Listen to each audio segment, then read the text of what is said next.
Voilà, vous devriez avoir le cours devant vous, donc à la page 98. On va regarder ensemble quelques exemples d'utilisation à la maison. Mais concrètement, la lavande, elle est utile à avoir à la maison pour toutes vos associations, que ce soit en diffusion ou cutanée.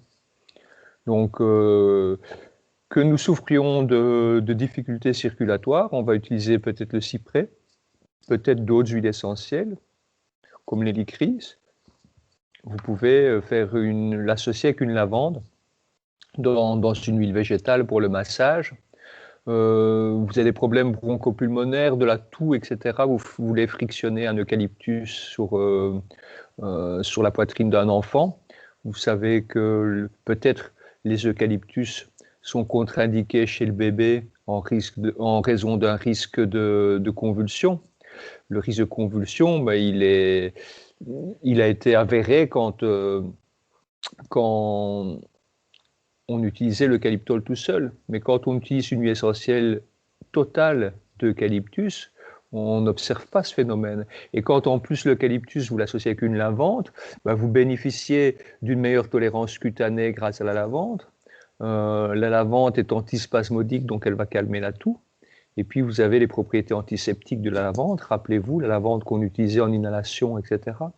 Donc, vous voyez, quelles que soient les indications, des douleurs musculaires après le sport ou bien une préparation du muscle avant l'effort, vous pouvez utiliser la lavande dans toutes vos préparations. Donc, c'est vraiment l'huile essentielle universelle qui va se marier à toutes vos synergies et à toutes vos préparations par voie transcutanée. Voilà un petit peu l'intérêt majeur de cette huile essentielle à la maison. Alors, la première indication qui nous est proposée ici, ce sont les troubles du sommeil de l'enfant. Alors, vous avez plusieurs façons de l'utiliser.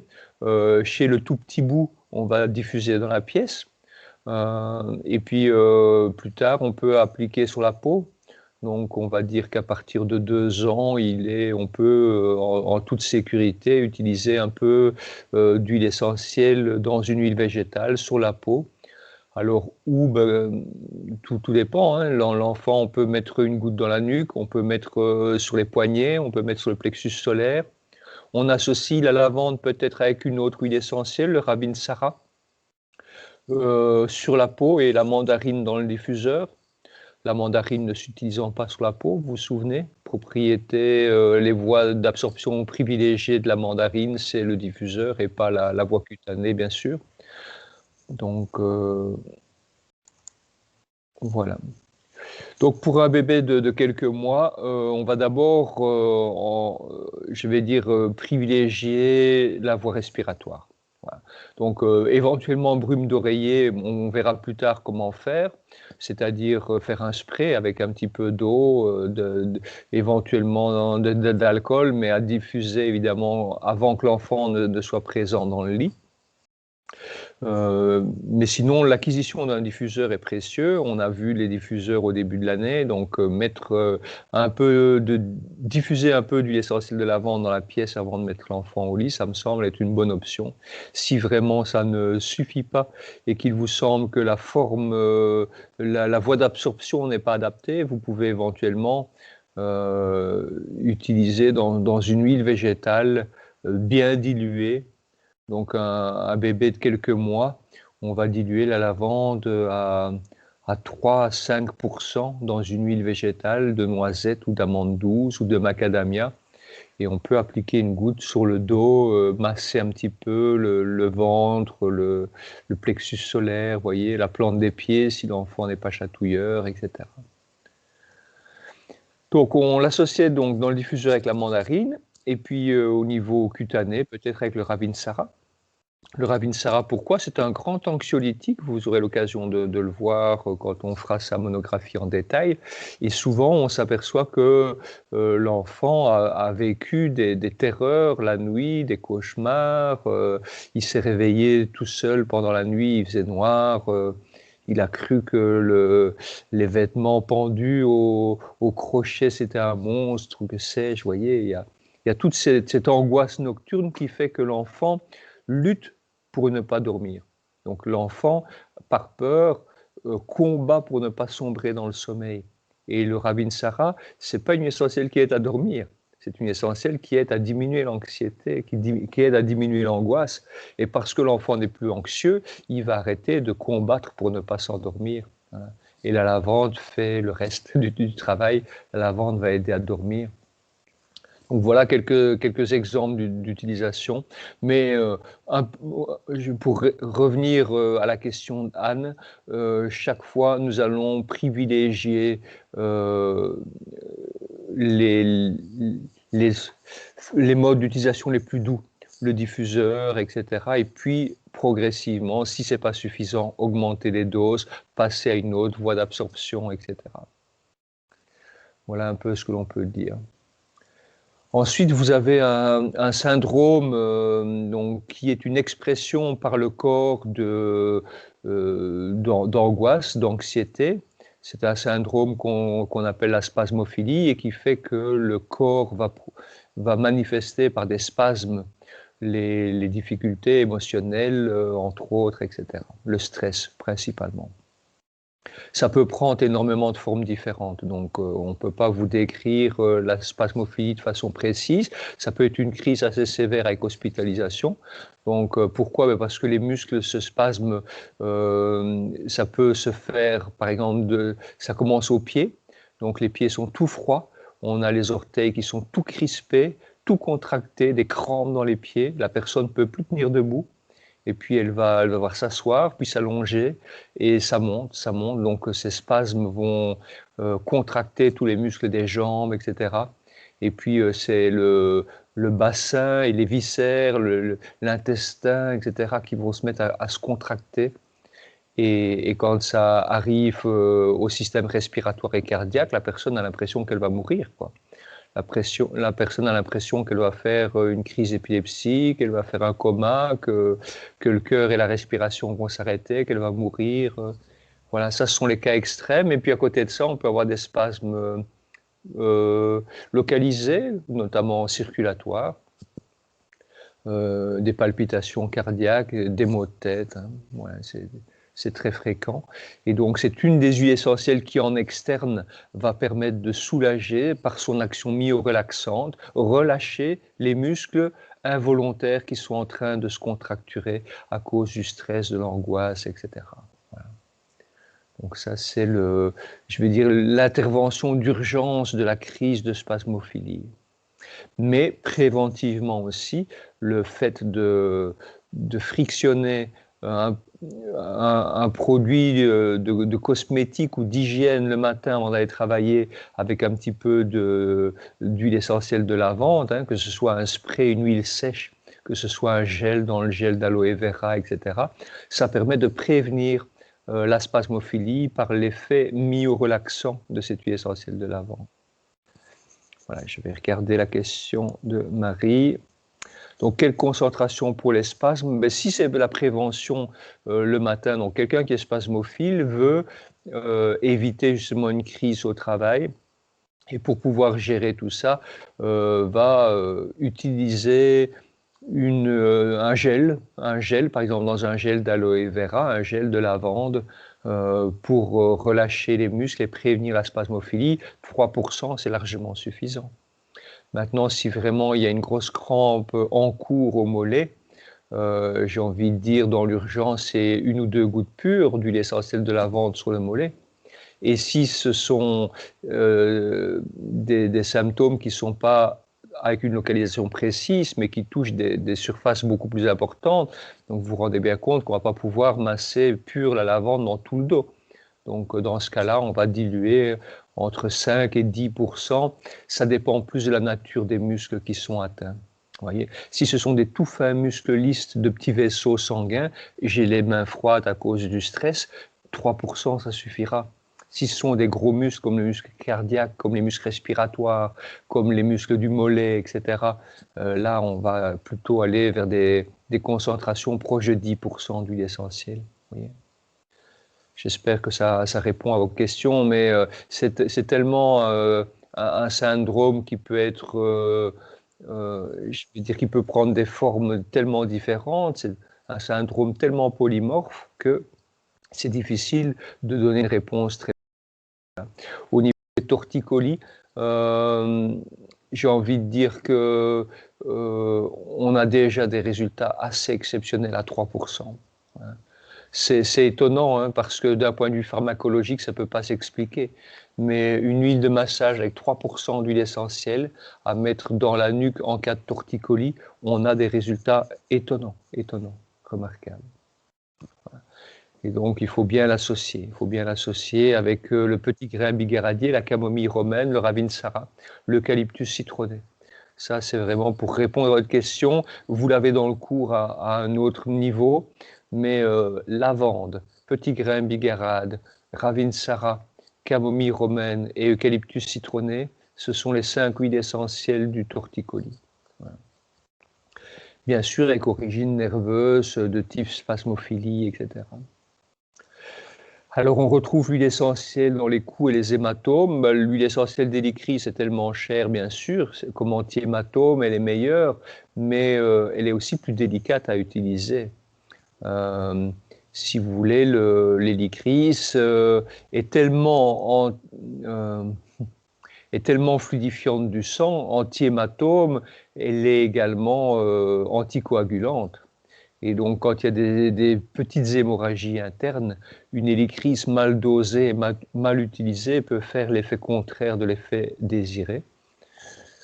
Et donc, pour toutes ces raisons, le prix et la difficulté parfois de doser ou d'être sûr qu'on utilise la bonne huile essentielle fait que la lavande est une bonne alternative. Les coumarines, l'hématome, etc. Donc voilà un petit peu quel est l'intérêt de cette huile essentielle pour les coups et l'hématome. Là, évidemment, mais pur, on est dans l'intervention d'urgence. J'ai pris un gros choc, un gros coup, je vais mettre un petit peu de lavande, ça calme la douleur, ça participe à éviter les bleus par l'action cicatrisante et l'action, je vais dire, des coumarines. L'action drainante des coumarines.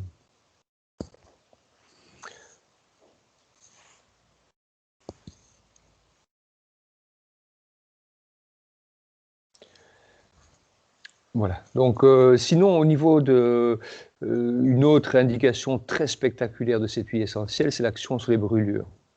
Alors, certains auteurs préconisent la lavande aspic. Je suis personnellement convaincu de la supériorité d'une bonne lavande officinale et d'une vraie lavande officinale pour l'avoir vue et expérimentée à plusieurs reprises. Cette huile essentielle doit se trouver dans la cuisine parce que c'est l'endroit où il y a le plus de brûlures et appliquer tout de suite une goutte sur la brûlure toute fraîche, hein, la brûlure qui vient de se produire. Ça calme la douleur et c'est vraiment surprenant comme activité. Ça empêche très fréquemment la cloque, ça empêche très fréquemment les lésions liées à la brûlure. C'est étonnant. Donc, oui, on peut dire que, je l'évoquais tout à l'heure, la symbolique de la lavande, c'est une infirmière. L'infirmière peut pas, elle fait pas des miracles, elle va pas guérir un cancéreux, elle va pas ressusciter un mort. Mais il n'y a pas une personne à qui elle peut apporter du bien, du réconfort et du soulagement. Il faut voir comme ça cette huile essentielle de lavande. Donc il n'y a pas une indication dans laquelle elle ne peut apporter un petit peu de réconfort psychologique, physique, entre autres. Voilà un petit peu pour présenter en gros cette huile essentielle. Donc au niveau de la brûlure, ben, c'est tout de suite au moment, si c'est une brûlure de petite surface, on a touché un objet qui était très chaud, la grille du four par exemple, on va mettre pur une goutte ou deux directement et puis très délicatement, avec le bout de la pulpe du doigt à peine déposé, on va étaler cette huile essentielle de lavande. Si ce n'est pas possible parce que la brûlure est trop profonde, on applique sur une compresse. Et dans les cas les plus sévères et les applications qui suivent, la première application pure et directe, donc on diluera dans une huile végétale, généralement le millepertuis. Voilà. Alors je ne vais pas vous inciter à une automédication qui pourrait être délétère ou qui pourrait être dangereuse. mais voilà, j'ai vu des collègues utiliser cette huile essentielle de lavande avec l'extrait lipidique de millepertuis dans des cas vraiment impressionnants. Voilà. Donc, notamment un enfant qui était en jouant tombé et avait mis ses mains dans les braises du feu. Voilà. Et donc, le papa avait choisi de ne pas hospitaliser l'enfant et d'essayer, du moins les premiers jours, de traiter avec les huiles essentielles de lavande et, et l'extrait lipidique de millepertuis. Il faut savoir aussi que dans les collègues, il y avait une infirmière qui a pris soin également de l'enfant, qui a changé les pansements, etc. Parce que je vous passe les détails un petit peu scabreux, mais voilà, il a fallu enlever les braises qui étaient dans la peau, et la peau venait avec la braise. Hein. Donc l'enfant a été vraiment terriblement brûlé. Et les résultats et la cicatrisation ont été vraiment impressionnants et époustouflants. Donc tout ça pour vous dire, voilà, sur la brûlure, cette fameuse lavande, quand elle n'est pas oxydée, hein, quand elle n'est pas acide, elle n'est pas devenue âcre, une bonne lavande est exceptionnelle d'efficacité sur ces brûlures, notamment les brûlures domestiques à la cuisine, entre autres. Et puis les problèmes circulatoires, bien sûr, pour le côté antidouleur de la lavande, ben, les pathologies circulatoires douloureuses, je pense à la crise de phlébite. Et puis le côté circulatoire, liquéfiant sanguin. Si vous voulez, le sang va mieux circuler quand les vaisseaux sont ouverts. Et le stress contracte les muscles lisses des petits vaisseaux. Donc vous avez des vaisseaux dans lesquels le sang circule. Le stress provoque un rétrécissement des vaisseaux sanguins, des capillaires, mais des plus gros troncs vasculaires également. Moins bien. Ajouter à côté de ça un sang trop visqueux, trop épais, par une alimentation trop riche, des surcharges, etc., les coumarines vont aider à liquéfier le sang. Donc un sang plus fluide et une musculature qui se relâche, ben, ça favorise la circulation, donc la trophicité des tissus. Et donc cette indication, ben, elle va être utile pour le rein, parce qu'on a vu que le rein avait besoin d'une bonne microcirculation pour que tout fonctionne bien. Ça va être utile pour le foie, parce qu'on a vu qu'il y a 2 litres de sang qui passaient dans le foie à chaque minute. Et puis ça va être utile pour les jambes lourdes, les varices, la coupe du visage, l'acné rosacée, tous les petits problèmes circulatoires, les acrosyndromes, les personnes qui ont les mains froides, les pieds froids en hiver, etc. Vous pouvez fabriquer, on verra comment, soit une huile sèche, soit un gel, un gel d'aloe vera, mettre un peu d'hélicryse de lavande et frictionner les mains et les pieds le matin avant de partir au boulot. Et vous allez voir que l'action circulatoire de ces 2 huiles essentielles est assez remarquable, exceptionnelle, et vous aurez beaucoup moins d'engelures, de problèmes circulatoires au niveau des pieds, des mains, etc. Et idéalement, la 3e huile essentielle, c'est le romarin à cinéole. Romarin à cinéole met en mouvement l'hélicryse, liquéfie le sang, et la lavande relâche les musculatures vasculaires pour ouvrir les vaisseaux. Et l'action de ces 3 huiles essentielles est absolument remarquable sur les problèmes de pieds et mains froids, entre autres. Voilà un petit peu comment on peut expliquer ces mécanismes d'action.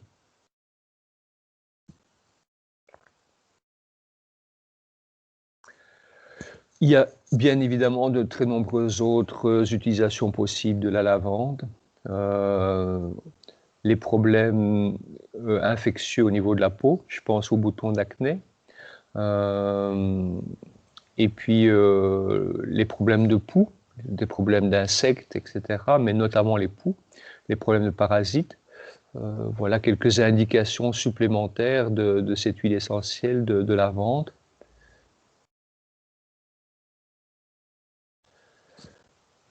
Alors, ce que je vais faire, c'est vous partager un dossier. Je vais voir. Non, c'est pas du tout ça.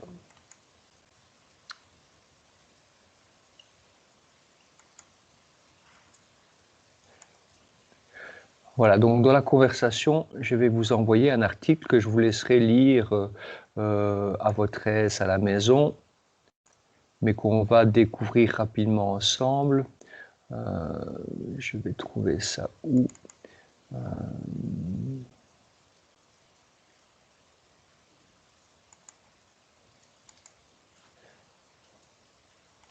voilà. Donc ce sont des publications scientifiques assez récentes. Vous ouvrirez, je vais vous le mettre à l'écran. Comme ça, on parle de la même chose. Je vous partage mon écran tout de suite. Donc voilà le fichier que je vous ai envoyé. Donc la lavande calme l'anxiété et agit sur les mêmes cibles que des médicaments comme les benzodiazépines et le Xanax, donc comme le Valium et le Xanax par exemple. Et donc c'est une publication scientifique qui a moins de 2 ans. Et ce qui était très intéressant dans cette publication-ci, c'est que la lavande agit par l'odeur.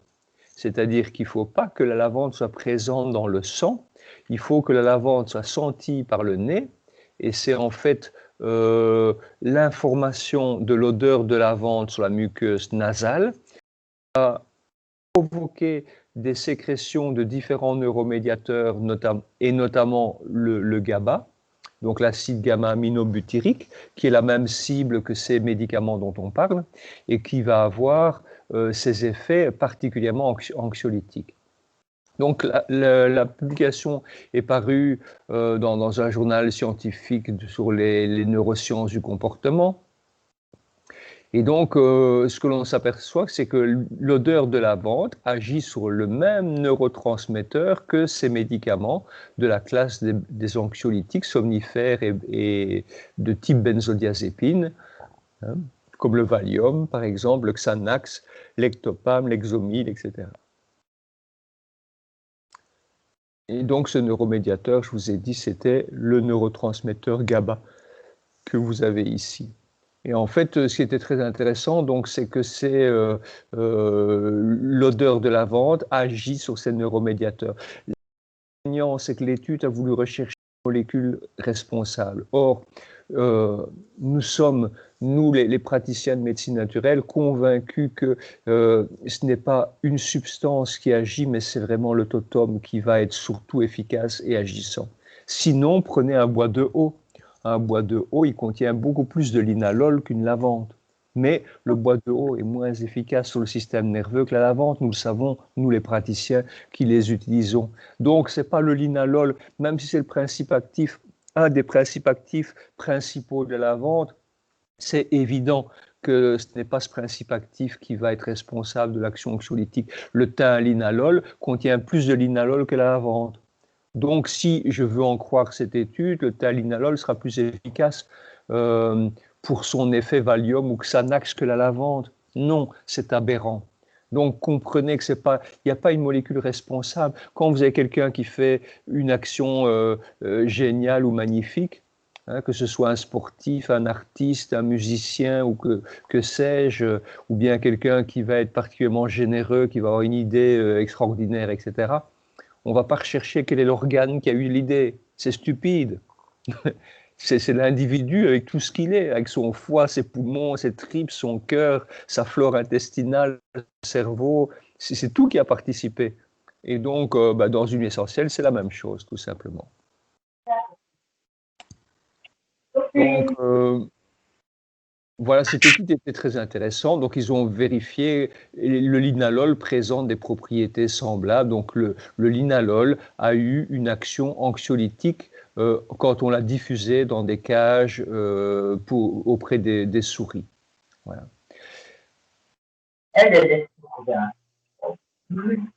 Alors, ce qui était très intéressant également, on entend, voilà. Si vous voulez vous exprimer, n'hésitez pas à brancher le micro, mais si le micro est branché par accident, il vaut mieux les couper. Hein. Donc, je vais regarder ici quels sont. Non, je ne les ai pas. Non, tous les micros sont coupés, donc je vous remercie. Donc, ce qui était intéressant, c'est que puisque la molécule était efficace quand les souris la respiraient, on s'est demandé si quand la molécule était dans le sang de la souris, s'il y avait les mêmes effets. Et donc, ils se sont amusés à injecter le linalol dans le sang de la souris pour vérifier. Et là, on retrouve également des effets anxiolytiques, mais cette fois-ci, on retrouvait les mêmes effets secondaires quand l'inalol était injecté que ceux que nous avons avec les benzodiazépines, avec les somnifères et les anxiolytiques, c'est-à-dire des troubles de la motricité et des troubles neuromoteurs, j'ai envie de dire, et une perturbation des capacités à conduire un véhicule et un état un petit peu, je vais dire, oui, un état nerveux qui est un peu semblable à celui que peut produire l'alcool. Et alors, ce qui était très intéressant aussi, c'est qu'ils se sont amusés à détruire les neurones olfactifs des souris. Et donc, ils se sont aperçus que quand ils avaient fait ça, la souris ne bénéficiait pas de l'effet anxiolytique de la lavande. Donc, ce qui prouve bien que c'était l'odeur de lavande qui déclenchait les productions de ces neurotransmetteurs GABA et qui avait cet effet comparable en termes d'efficacité au Valium et au Xanax. Vous imaginez, à moindre coût en termes d'effets secondaires, en termes de risque pour la santé, pour la conduite, etc., sur la dépendance et compagnie. Donc c'est énorme et je vous ai dit depuis il y a un médicament qui est sorti et qui contient de l'huile essentielle de lavande en gélule. Donc les résultats de cette étude, enfin du moins ce que ces Japonais en ont conclu avec leur connaissance limitée des huiles essentielles, c'est que le linalol n'agit pas directement sur le GABA comme les benzodiazépines, qu'il les active via les récepteurs olfactifs. Voilà. Donc voilà un petit peu les conclusions de cette enquête. L'étude ouvre la possibilité de nouveaux champs d'investigation, de relaxation observés chez des souris voilà, qui ont reçu du linalol par voie orale, à qui on a injecté également le linalol, entre autres.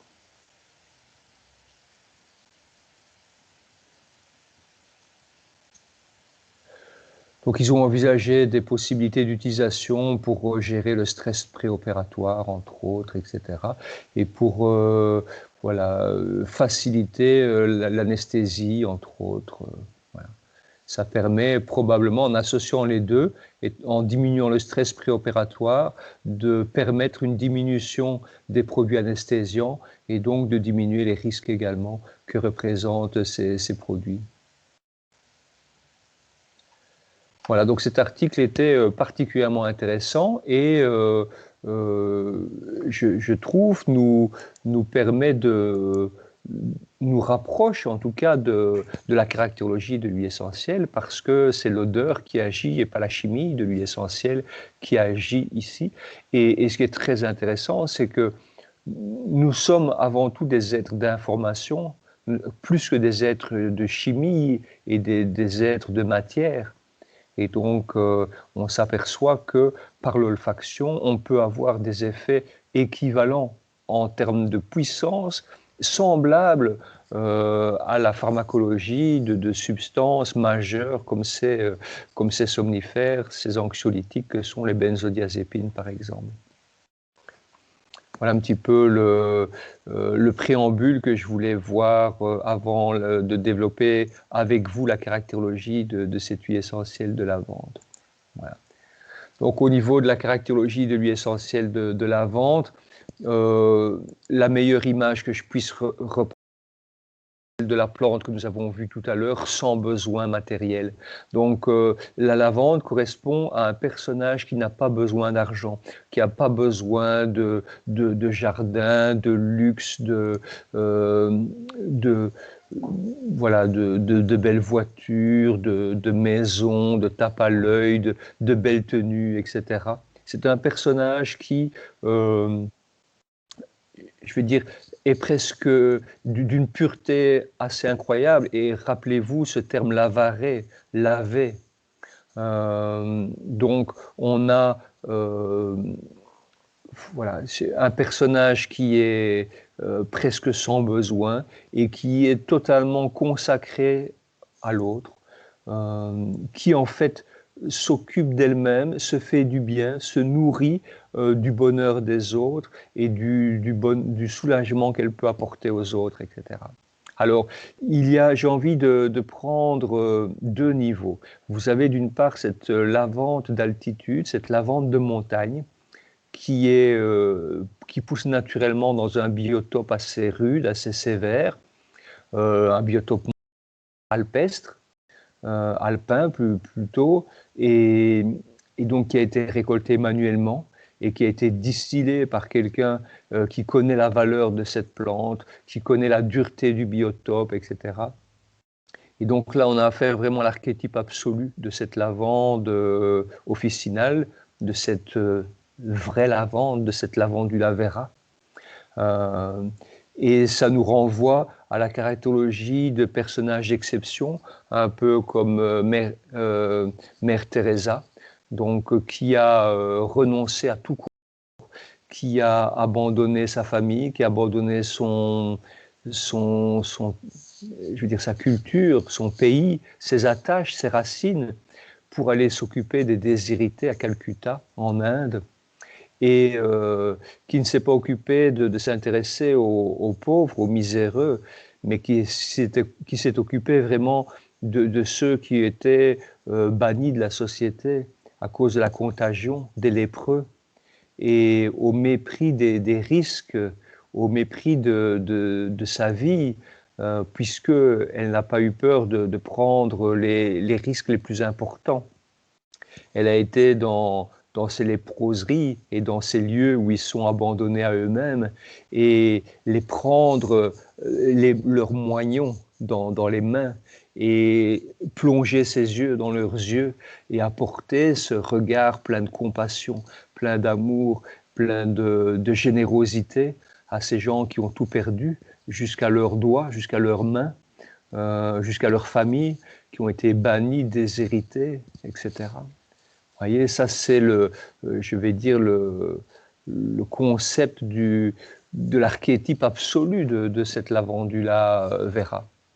Mais à côté de ça, vous avez des gens qui ont une prédisposition à cette générosité, qui ont cette nature, mais qui vont l'appliquer plus dans la vie de tous les jours et dans les maisons de repos, dans les hôpitaux. Vous avez à leur niveau des personnes qui vont incarner une parcelle de cet archétype de lavandula angustifolia et qui vont, par leur travail, apporter du soulagement en soins palliatifs ou en oncologie aux personnes qui souffrent, qui sont en fin de vie, qui n'ont plus d'espoir.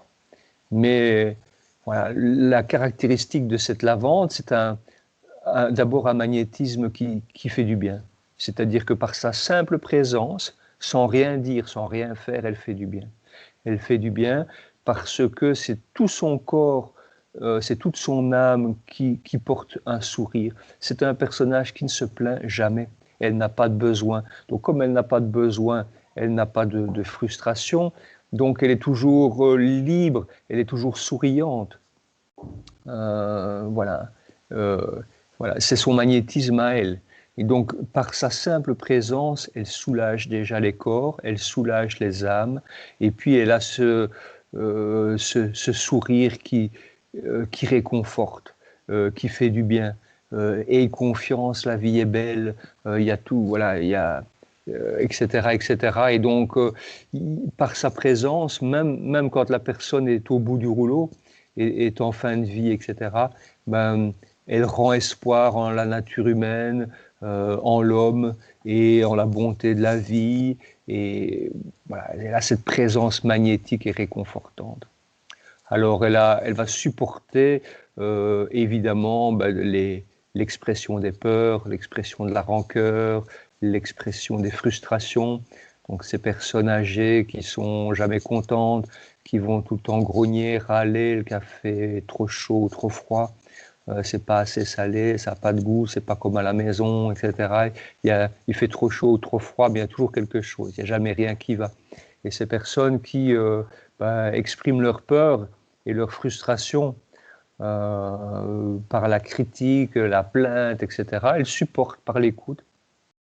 Et par sa simple présence, le fait d'écouter avec générosité, avec ouverture, etc., sans critiquer, sans remettre en question, etc., à supporter les critiques, à garder le sourire, à continuer à prendre soin d'eux, à faire la toilette, à mettre un peu de parfum pour que ce soit un peu plus agréable, un peu plus supportable, un peu d'eau de Cologne, amasser un pied, amasser une main, etc., pour soulager un petit peu la douleur, pour apporter un petit peu de relaxation, etc.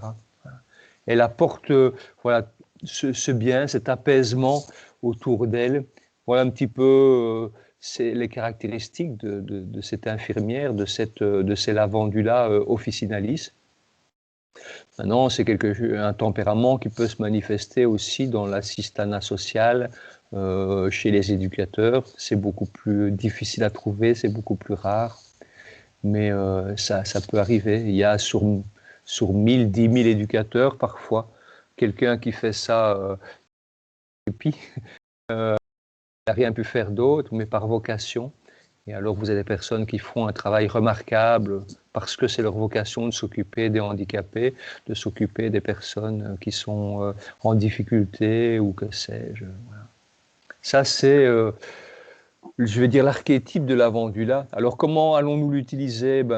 On va l'utiliser tout d'abord pour qu'elle, par sa présence, nous aide à nettoyer notre vécu émotionnel de tout ce qui est mal vécu, justement, de tout ce qui est frustration, de tout ce qui est vexation, de tout ce qui est douloureux, de tout ce qui est mal vécu, voilà, des jalousies, des vexations, des frustrations, des rancœurs, de l'amertume.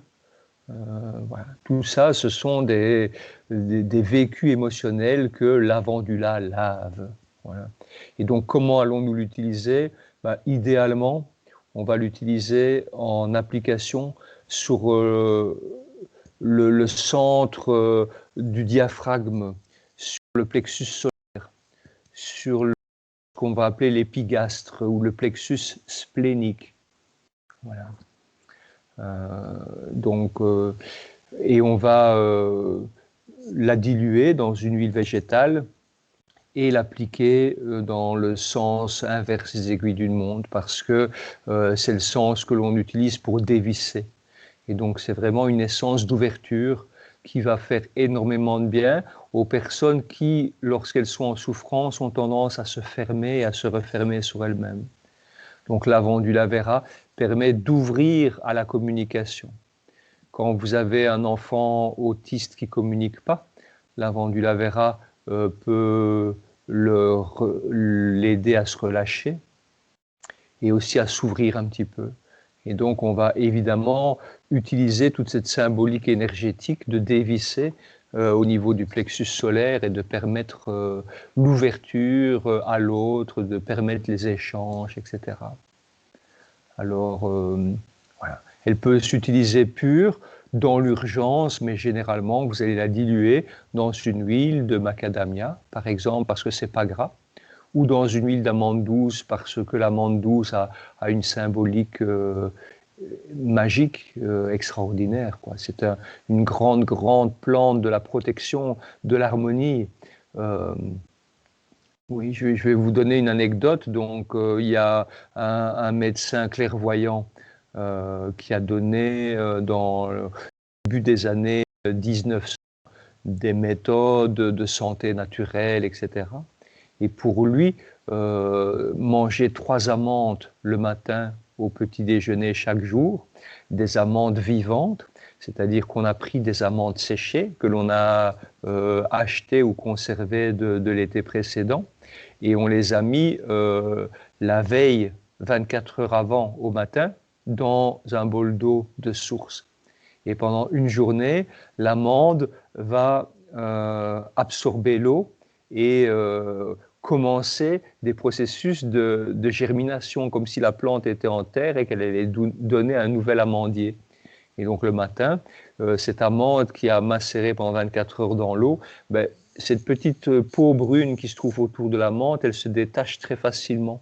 Et cette petite peau brune, elle est un petit peu amère. Donc on peut enlever cette pellicule brune très facilement en la je veux dire, frottant entre les doigts. Et puis, pour ce médecin bulgare, 3 amandes par jour le matin évitait le cancer. Évidemment, il y a 120 ans, les risques de cancer n'étaient pas aussi aigus que maintenant. Maintenant, on a une exposition aux polluants, aux perturbateurs endocriniens, par nos cosmétiques, par l'alimentation industrielle, etc., qui n'était pas il y a un siècle en Bulgarie, une exposition au plastique et à la radioactivité qui n'était pas là, bien sûr. Et donc à l'époque, c'était surtout, le risque cancéreux venait surtout de problèmes psychiques et de blocages et de mal vécus de la sphère, qui touchait plus à la sphère psychique et psychologique. Et donc ces fameuses amandes ont pour, je vais dire, génie thérapeutique de renfermer une notion d'harmonie. Et un cancer, c'est quoi? Ben, c'est une cellule qui vit toute seule et qui s'occupe plus de l'harmonie collective et qui va se mettre à se développer, former une tumeur, sans que ce développement ne s'intègre dans l'harmonie collective. Voilà. Et donc l'huile végétale d'amande douce est parfaitement indiquée comme association avec la lavande pour le massage du plexus solaire et pour bénéficier de cette caractérologie remarquable. Alors, vous avez compris, donc cette lavande, on pourrait dire que c'est l'huile essentielle de l'âme. Elle possède des vertus de générosité, de douceur et d'amour qui sont de nature yin, de nature plutôt féminine. Et tout naturellement, une telle pureté d'amour ne trouve son image à l'échelle humaine que dans l'amour maternel.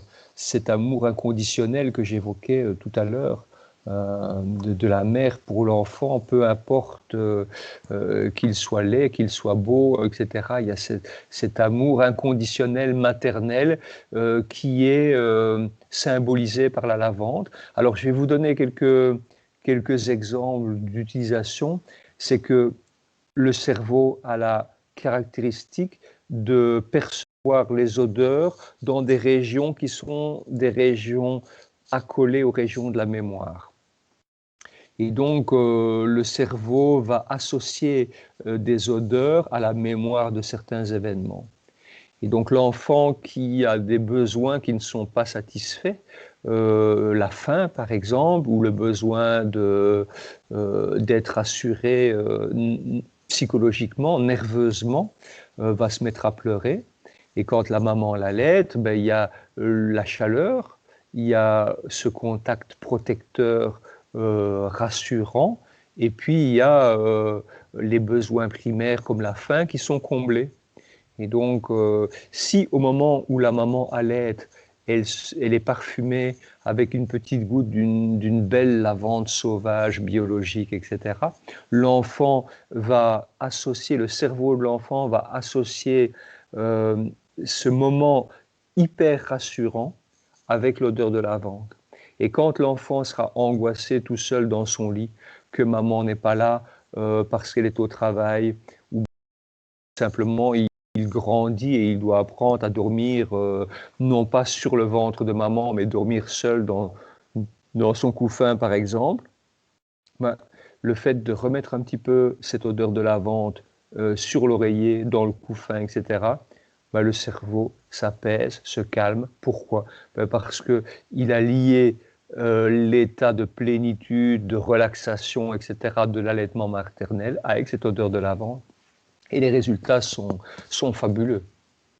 Mais on peut s'apercevoir aussi que dans l'inconscient collectif, la lavande, l'odeur de lavande porte est liée en tout cas avec cet amour maternel. Et quand il y a des difficultés relationnelles avec la maman, pour différentes raisons, un cordon qui a du mal à être coupé, des frustrations liées à un sentiment d'abandon, vécu peut-être lorsqu'un petit frère, une petite sœur est née, ou que sais-je, quand il y a une maman castratrice, etc., ou différentes douleurs, quand un Oedipe a été source de souffrance, quand il s'est mal passé, ou que sais-je, l'odeur de lavande peut provoquer une répulsion. Et on observe notamment que des personnes qui sont en conflit,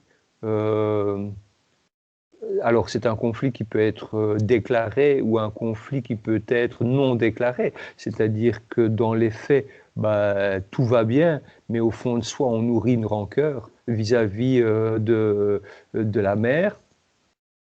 Il peut y avoir une répulsion pour cette odeur de lavande. Voilà.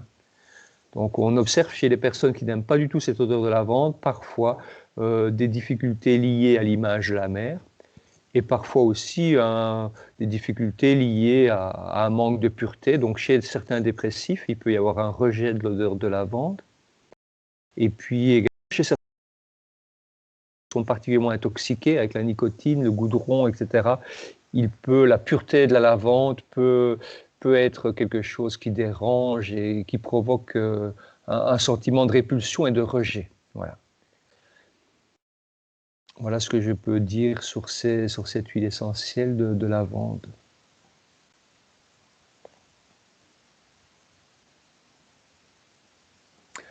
Alors oui, c'était un personnage donc, voilà, qui est relativement concret. Si vous regardez ces molécules, il y a quand même monoterpénol, monoterpène, les esters.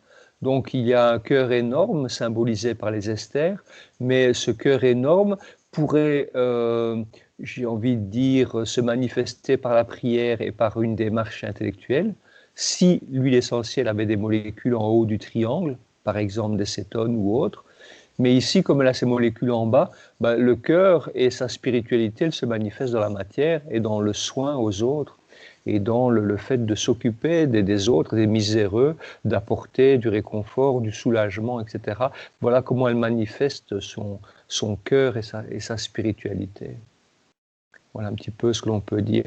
Alors il y a une question, est-ce qu'on peut envisager de l'employer en fleur de bac? Ben, c'est encore un autre mécanisme d'action. Donc j'ai envie de dire que je pense vous avoir passé une diapositive la semaine passée quand on a vu les posologies, en expliquant qu'il y avait 3 niveaux d'action dans l'huile essentielle. Vous avez le côté physique, ce sont les molécules, vous avez l'odeur et vous avez l'information. Une fleur de bac, ça n'a pas d'odeur et ça n'a pas de molécules, c'est de l'eau. Vous n'avez que de l'information. Donc, non, une huile essentielle de lavande que l'on respire pour des propriétés benzodiazépines-like n'agit pas comme une fleur de bac. La fleur de bac, c'est une information, et l'information fait qu'on peut s'autoréguler. Mais il n'y a pas d'effet direct et d'effet contraignant. C'est juste une information. L'information, on peut décider de la traiter. On peut la refuser ou l'accepter. On a tous les mêmes informations. Il y en a qui vont croire en l'efficacité des masques, des vaccins. Il y en a qui ne vont pas croire en l'efficacité des masques et des vaccins. Et pourtant, on a tous eu des informations dans un sens qui attestent de leur efficacité et des informations dans un autre sens qui attestent de doutes ou d'une non-efficacité dans certains cas, etc., etc. Donc, par rapport à la fleur de bac, c'est d'une nature informative Et donc, il y a une liberté, alors qu'au niveau de l'odeur, quand on voit que l'odeur agit sur telle protéine de tel récepteur olfactif et déclenche la production de tel neuromédiateur, si vous voulez, c'est mécanique. Donc l'effet Valium, l'effet Prozac de l'odeur de lavande, elle est obligatoire, elle est chez tout le monde, ce que nous n'avons pas avec une fleur de bac. Voilà. Donc, je pense que ce qui m'a séduit le plus dans l'aromathérapie et dans l'huile essentielle, c'est que cette substance est vraiment un tout qui contient toutes les dimensions. On peut l'utiliser d'une façon informative comme l'homéopathie, on peut l'utiliser sur la sphère émotionnelle d'une façon plus contraignante avec les odeurs, et on peut l'utiliser d'une façon médicale, symptomatologique par les molécules aromatiques. Vous avez un microbe, vous versez du phénol dessus, du thymol et du carvacrol sur sa tête, il meurt. Ça, c'est une action purement basique, matérialiste, physique, c'est de la pharmacologie pure et dure. Alors, quand on respire l'odeur de lavande, on a une action de nature plutôt émotionnelle, avec des répercussions sur les neuromédiateurs. Et puis, là, l'expérience que vous avez dans l'article, relisez-le et voyez que les chercheurs ont cherché la molécule responsable. Et donc, on pourrait imaginer respirer un linalol synthétique. Est-ce qu'on aura les mêmes effets en respirant un linalol synthétique? Il y a des effets que nous aurons et des effets que nous n'aurons pas. Et les effets que nous n'aurons pas, ben, c'est la dimension fleur de bac.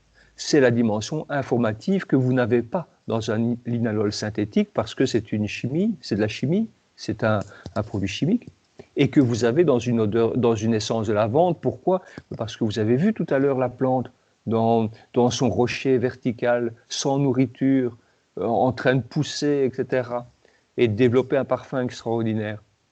Donc il y a un côté informatif dans l'huile essentielle de lavande qui va évidemment manquer à la molécule. Voilà un petit peu, j'espère que ça répond un petit peu à la question de Claire.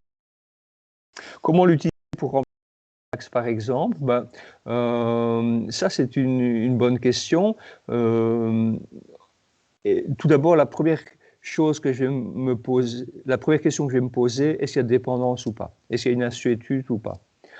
S'il y a une assuétude, on va diminuer de moitié la dose de Xanax et on va compenser par la lavande en respiration, par exemple dans un stick olfactif. Donc vous prenez un petit stick que vous achetez dans le commerce, vous mettez 15-16 gouttes d'huile essentielle de la meilleure lavande que vous trouvez sur votre stick olfactif et vous allez le mettre à l'entrée de la narine et respirer la lavande plusieurs fois par jour pour compenser le manque de Xanax. Et progressivement, vous allez diminuer le nombre de respirations de lavande jusqu'à arriver à 0. Quand vous arrivez à 0 respiration de lavande, vous diminuez encore le Xanax par 2. Donc vous prenez un quart de Xanax et vous recommencez l'inhalation de lavande. Et vous diminuez la lavande progressivement pendant environ 2 semaines. Et quand vous arrivez à 0, vous arrêtez totalement le Xanax, vous ne preniez plus qu'un quart et vous reprenez l'essence de lavande. Et puis vous allez essayer de diminuer progressivement l'essence de lavande et voir si vous pouvez faire sans lavande et sans Xanax. Et si vous avez toujours besoin d'une aide, ponctuellement, vous reprenez votre stick de lavande. Voilà. Ça, c'est parce qu'il y a deux choses. Vous avez d'une part l'activité pharmacologique semblable et d'autre part les mécanismes d'assuétude. Donc l'exemple que je vous montre est ou que j'évoque est un exemple qui est valable pour tous les types d'assuétude, que ce soit le tabac, que ce soit l'alcool, etc. Non, là c'est encore un peu différent.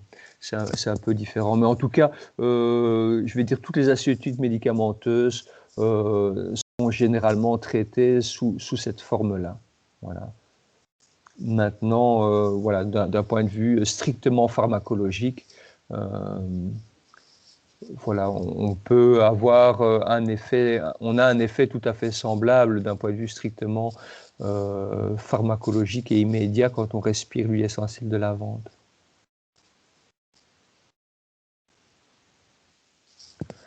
Voilà.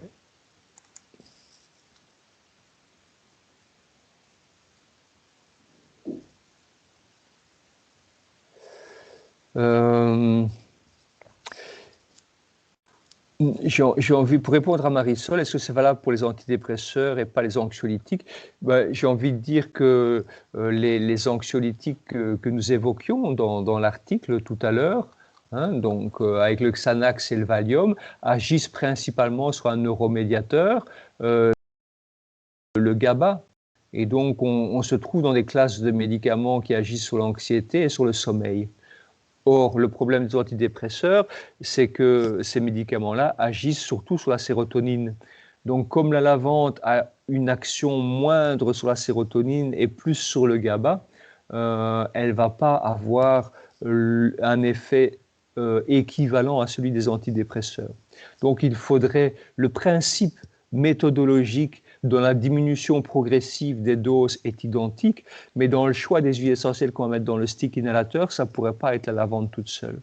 Il faudra utiliser des huiles essentielles qui ont plus une action sérotoninergique pour compenser la diminution du médicament antidépresseur. Vous voyez, parce que ici, vous supprimez un médicament qui agit sur la sérotonine et vous prenez un stick qui agit sur le GABA. Donc, vous risquez de pas, voilà, de pas équilibrer les problèmes sur lesquels agissent les médicaments. Voilà. Donc, voilà un petit peu ce que je peux vous dire par rapport à ça. Est-ce que vous avez d'autres questions?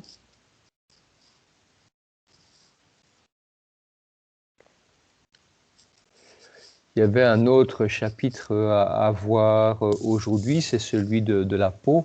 Malheureusement, le temps, j'ai peut-être été un peu long, donc on n'aura pas le temps de terminer la peau maintenant. Donc je pense que c'est peut-être mieux de ne pas commencer un nouveau chapitre maintenant. Donc si vous avez des questions particulières, elles sont les bienvenues.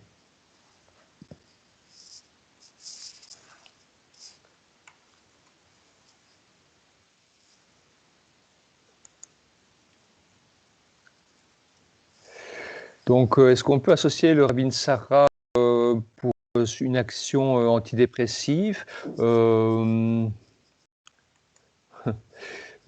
Ravinsara a une action anxiolytique, oui, mais l'action anxiolytique est moins antidépressive. Elle est plus proche de celle des benzodiazépines. C'est une huile essentielle qui peut être utile dans certaines dépressions. C'est utile surtout pour quand on est dans une phase de reconstruction, quand on est descendu très bas dans la dépression et on est en train on sent qu'il y a des choses qui bougent et que l'on est prêt à essayer de s'en sortir. Et à ce moment-là, le Ravinsara va être utile. Dans le sens, comprenez bien son action, le Ravinsara, ce n'est pas un euphorisant. Donc, ce n'est pas lui qui va rendre les choses grises en couleur. Ce n'est pas lui qui va rendre les choses noires, blanches ou colorées. Le Ravinsara, par contre, il permet de voir clair et d'allumer la lumière. Et donc, parfois, quand on a une sale tête, on n'a pas envie de se regarder dans le miroir.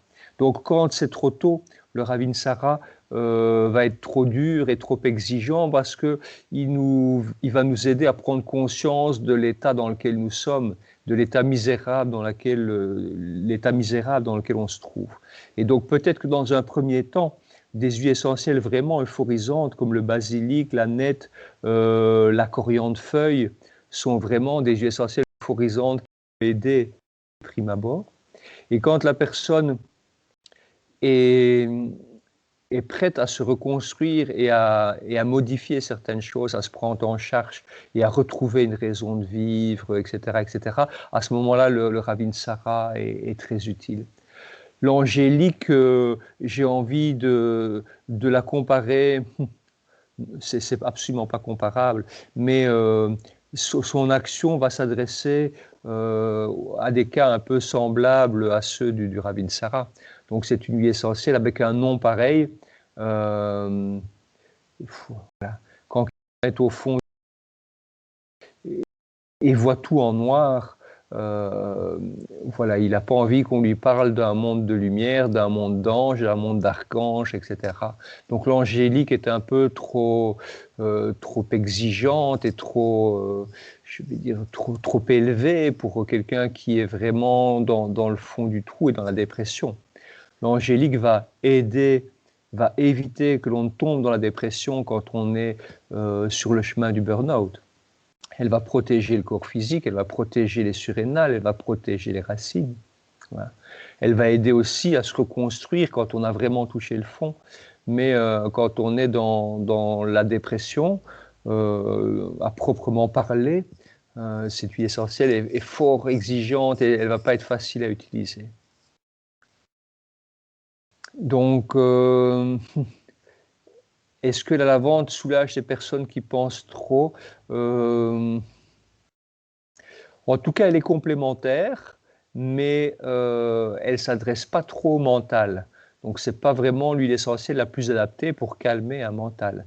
Pour calmer le mental, on va plutôt chercher des huiles essentielles acétone ou acésquiterpène. Par contre, sur le stress des examens, oui. Ben écoutez, comme je vous le disais tout à l'heure, la lavande est une huile essentielle qui calme, qui apaise, qui réconforte, qui équilibre. Donc elle va aider tout le monde un peu à se rééquilibrer. Donc elle fera du bien un peu à tout le monde. Donc, mais ce n'est pas la plus spécifique. C'est pas la plus spécifique des personnes qui ont voilà, un mental surmené, etc. Elle va plutôt permettre d'évacuer un trop-plein d'émotions. Voilà. C'est plutôt ça, hein. C'est quand vraiment on est dans les tempêtes affectives, tempêtes émotionnelles, tendance aux larmes, ou bien que vraiment ça se bouscule tellement au niveau émotionnel que on ne parvient plus à retenir et à mémoriser. Voilà. On a besoin d'émotions pour mémoriser, dans le sens où il y a des événements qui se sont passés il y a 30 ans, dans la petite enfance, des événements hyper heureux, des grandes victoires, des nouvelles extraordinaires, des mariages ou que sais-je, des rencontres extraordinaires dont on se souviendra toute notre vie, parce que la charge émotionnelle était très importante. Et puis, il y a 1 heure, j'ai déposé mes clés, je ne sais plus où. Donc, il y a des événements qui n'étaient pas chargés en émotions et qu'on a totalement oubliés, alors qu'ils sont très proches et très récents.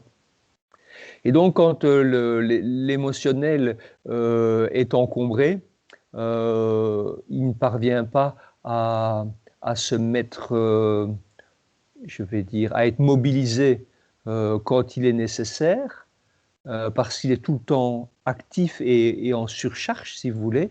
Et donc, les personnes ne mémorisent plus parce qu'elles sont trop dans l'émotionnel. Et donc, elles oublient tout parce qu'elles sont tellement tracassées, bouleversées et tellement hyperactives d'un point de vue émotionnel que cette imprégnation émotive qui permet de retenir et de mémoriser n'est plus disponible. Et donc, dans ce cas-là, la lavande nettoie cette surcharge émotive, émotionnelle, et permet de retrouver un petit peu des facultés de mémorisation et des facultés mentales qui étaient mises à mal par l'émotionnel. Un petit peu comment je vois les choses en tout cas.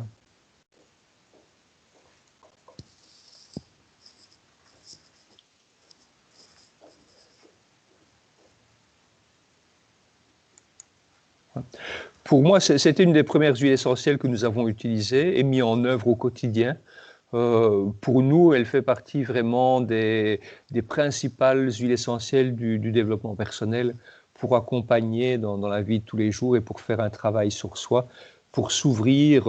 Quand je dis de mettre sur le plexus solaire pour ouvrir la relation aux autres, c'est aussi sur le plexus solaire permettre d'ouvrir, de s'ouvrir la relation à un autre qui n'est pas visible, à un autre qui est plus subtil, à un monde plus subtil, à un monde de nature plus lumineuse, plus angélique ou que sais-je. Donc c'est vraiment une très très grande huile essentielle, je vais dire de sensibilité.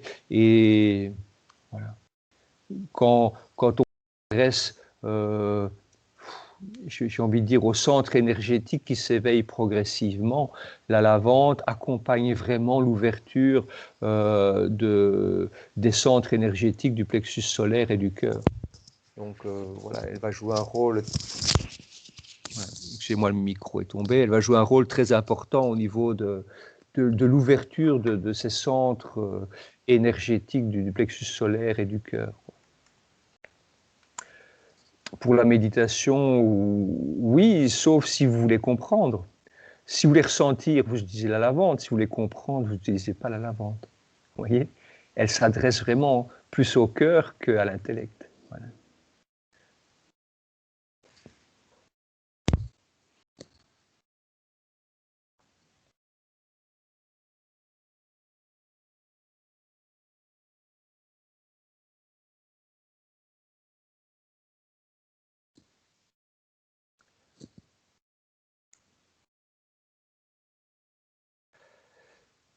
Voilà.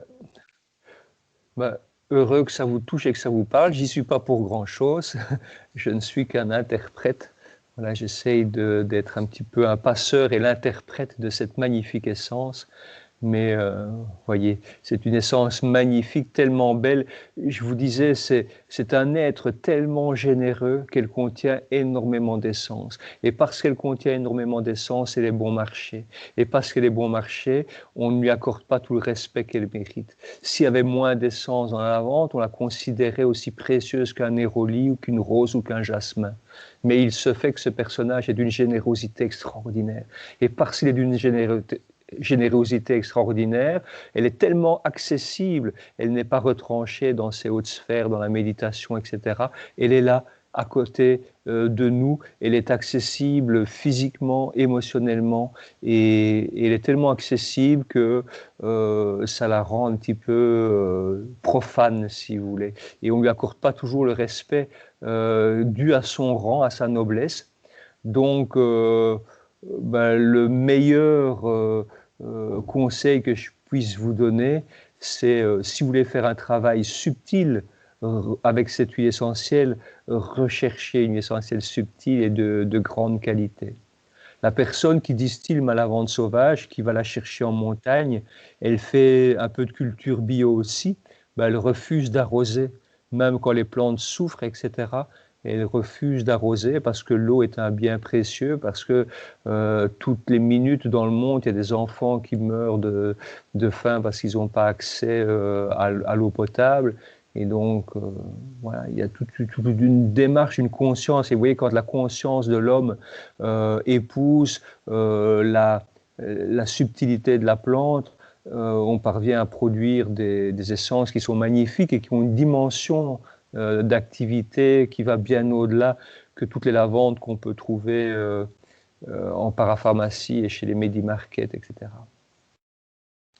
Voilà, je termine sur ces bons mots si vous n'avez pas d'autres questions. Donc vous pouvez vous déconnecter. Je vous souhaite une excellente semaine. Portez-vous bien, prenez soin de vous et à très bientôt.